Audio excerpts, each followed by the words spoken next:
Some of the brighter children from the village do go on to senior secondary school.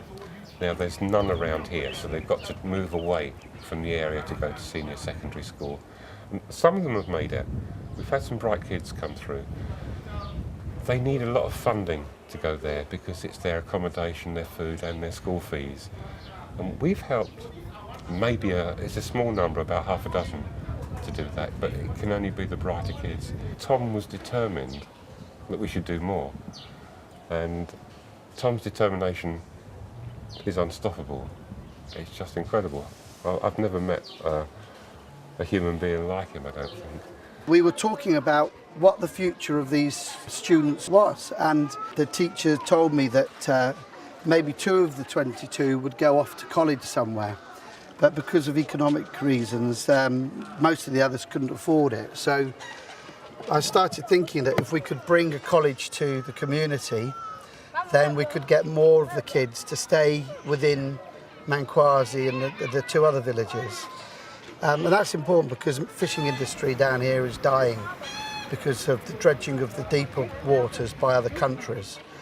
So we need to look for other possibilities for the students. And it made sense to have a vocational college. He said to the village, right, give me a building. And this is the building they gave him. And through his own efforts, he's raised the money to develop the building. It would look nothing like this, it was just derelict.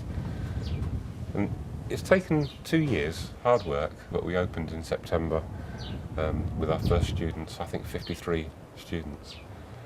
And we came out here at the end of September to see how they're getting on. And the students are just taking it so seriously. The kids here really appreciate this opportunity.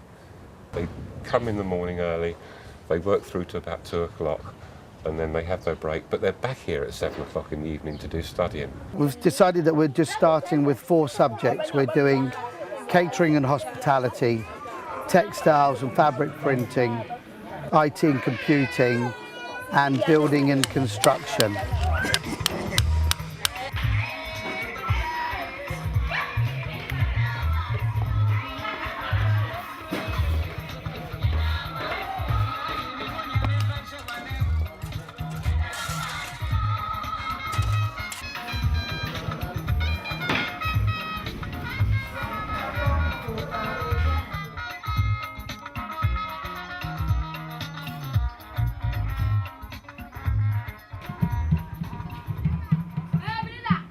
I think that the real difference just in the last year that has come to Mankoadze is that the people of the village have realised that the college is a serious thing and that their children can get an education and can better themselves, and of course if the kids can get a good education, get a good job, that means that they can bring some more money into the village. So I think there's definitely a better feel in Mankoadze than there was just a year ago. All these courses are quite expensive because of the materials you have to buy. You know, for the dressmaking they need the materials, for the construction, sand and cement they need, and some timber.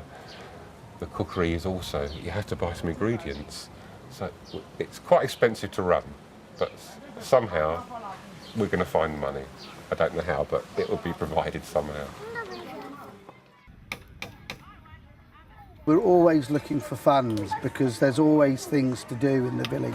We built the new college and realised that we needed more classrooms, so the project has been to put some new classrooms up. Of course, with new classrooms comes new teachers. With new teachers, we need new accommodation for them to live. We need to provide more subjects. We're looking at providing a restaurant so that the girls doing catering can learn how to serve people as well. And with the construction kids, it's the materials we need funding for. So we've got the manpower and we can put more buildings up, but we need the money to pay for the sand and the cement.